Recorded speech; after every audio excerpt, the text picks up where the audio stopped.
Eccoli qui, sono applausi per i nostri atleti. 3 giri da 3.300 metri.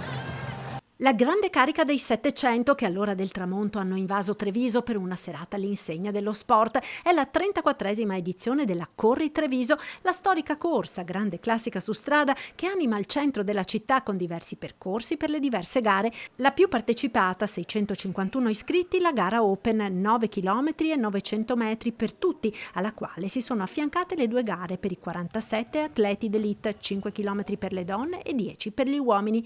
A tagliare per primo il traguardo in Piazza Duomo, dopo un primato indiscusso nei 10 giri tra Calmaggiore, via Martiri della Libertà, Piazza Borsa e via Manin, il 23enne brianzolo Luca Alfieri dell'Atletica Casone, che con 30 minuti e 11 secondi si è aggiudicato il record della gara, 2 secondi meglio di quanto Daniele Meucci aveva realizzato sotto la pioggia nel 2023.